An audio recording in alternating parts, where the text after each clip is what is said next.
si nise ti ta bësh këtë punë? Pse nise ti ta bësh këtë punë? Që ti e bën shumë mirë njerë. Unë kur të kam parë nuk e ti re parë. Ishte flisje me pasion, flisje me... Jo vetëm me pasion, se nuk mjafton pasioni, flisje me përgjegjësi, flisje me dashuri për vendin, edhe më bëri jashtëzakonisht përshtypje. Si e nise ti këtë gjë? Po, unë kam shpinë mbrapa Hotel Tiranës, e kam pas, jam lind, jam rrit aty edhe vazhdoj të jetoj aty, edhe ti e di që ai ka qenë 15 kaçi i famshëm, ka qenë një nga ato strofkat e vogla ku një vizitor nga jashtë arrinte të penetronte në Shqipëri. Ne ishim goca dhe çuna lagjen atje, edhe shihnim sa me dyshim këto të huaj që vinin vërdall në për lagje, i ruanim se këto edhe shkonim i thonim këtyre xhaxhave të famshëm veteran të lagjes që shikoj se ai atje bëri foto kazanit të plerave, i bëri balkonit, i bëri rrobave të ndera. Kazanit të plerave një ruan. Po, ne të shplarishim nga truri dhe shihnim në çdo të huaj të mundshëm një spiun eventual, unë ndërroja që të isha një nga ato heronjtë të librave apo të filmave që zbuloja spionin etj etj. Se çfarë lexoje ti ato revistat me Po gjitha më i lexoja çfarë të para. Unë lexoja në shërbim të popullit jo, se ishte e një tjetër profili, ishte ushtarake nëse zgabojmë dhe sa rria deri atje, po Fatosin, Pionierin, Horizontin gjithashtu, patjetër që isha audiencë për këto. Unë i pëlqeja ato. Patjetër. Horizontin unë mendoj që me pak shpresë dikush do vi dhe do ta risjelli, patjetër duke hequr atë artikullin e parë që zakonisht i përkiste propagandës, por Horizonti është një botim aq teknik, aq i mirë, aq pasurues, mendoj unë për çdo lloj brezi, se sjell dhe shkencën dhe Ndërkohë që ti flet, ne shoqërojmë gjithkohës me fotot që ti ke bërë gjatë gjithë punës tënde. Vetëm një moment këtu jemi? Këtu jemi në Bylis, në një nga hyrjet që njihen nga Bylisi, e kemi këtë zotërin këtu që është një super djalë nga një kompani nga Zyrihu, ai ka një kompani shumë të suksesshme të vogël, por këta bëjnë rekuperim sitesh të ndotura, kanë bërë një staff retreat me ne. Para 2 vjetësh, kemi kaluar shumë mirë dhe po përgatisim eventualisht një tur tjetër të Shqipërisë, një tjetër staff retreat. Ata po shohin nëse do jetë mundësia gjithashtu që t'i propozojnë qeverisë shqiptare një plan rekuperimi të këtyre siteve të ndotura industriale që mund të jetë metalurgjiku i Elbasanit apo i superfosfati Laçit, pse jo edhe pjesa e Ballçit edhe e Fierit. Nëse ti ku në Fier, interesante. Pra, djali që dikur ndëronte të gjente atë që po fotografonte, atë djali, ata njerëzit përreth, çfarë bëri? Unë isha interesuar që të bëhesha hero dhe të zbuloja një spiun, unë isha gjithashtu i sharmuar nga pantallonat blue jeans, nga bluzet me ngjyra, nga aparatet fotografike etj. Isha komplet i pa zoti në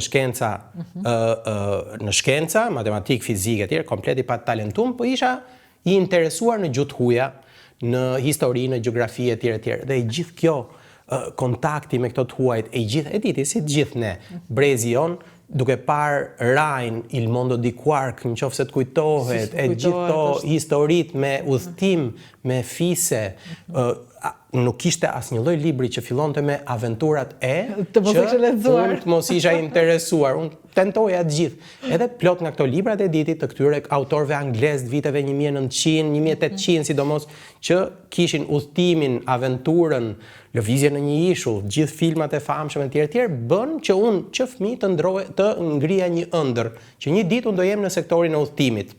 Erdhën vitet 90, unë mbarova gjimnazin, mes gjimnazit dhe universitetit pata mundësinë që të angazhohesha në një projekt të USAID-it i cili trajnonte të rinj shqiptar për të bërë tur operator dhe guida turistike, pata shumë fat që më pranuan aty. Interesante, ka qenë hershme kjo domethënë. Po, kjo ka ndodhur në 95-96, kemi pas një pedagoge amerikane që ka pas emrin Marty Handley, edhe kemi pas një pedagoge shqiptare që ka emrin Rudina Kadeli, edhe që të përshëndes nëse na dëgjon, kanë qenë të mrekullueshme dhe që absolutisht na kanë injektuar mua dhe një grupi shokësh edhe shoqësh të asaj kohe, disa nga të cilët janë akoma sot e kësaj dite në këtë profesion, teknikën, le të themi gjithë teknikalitetet e të lexuarit të një itinerari, të lexuarit të një nevoje për të udhëtuar dhe gjithashtu për të kuptuar atë që e intrigon një vizitor amerikan ishte, atëherë audienca. Ju përgatiteshit për atë audiencë? Po, ne përgatiteshim për atë. Mbaroi në 96. Thell, e besoje që ky vend mund të kishte potencial që ata të vinin në 96? 94, 95, 96 e famshme ku ne rronim në re me ato piramidat e famshme që unë për vete rezulton që as prindrit e mi nuk i kuptonim. edhe që mendonim që po do bjeri nga qielli ky plani i famshëm Marshall në ndërrum për këtë, që një ditë jeta jon do jetë një farë dynasty, si dinastia e famshme, apo ku e diun këto filmat që ne shihnim ke italiane apo ke jugoslavi, po mendoja që po. Ne s'kishim as më të voglin edukim, edhe prindrit e mi që ishin mësuese, mami dhe babi muzikant, financiar. Edhe ne besonim që këto 100 markat apo 200 markat që ti arrin ti kursesh dhe i fut te piramidat dhe shumohen, po do më bënin mua një ditë që të kisha një kompani udhtimi, pata fatin që 96 të mbiles kam bërë edhe një, atë që i themin e fam trip sot, një tur familjarizimi me një zotëri nga Hollanda që erdhi dhe tha, "Gjo, unë do vi, edhe do filloj të sjell grupe turistike këtu, hajde ti dhe më shoqëro."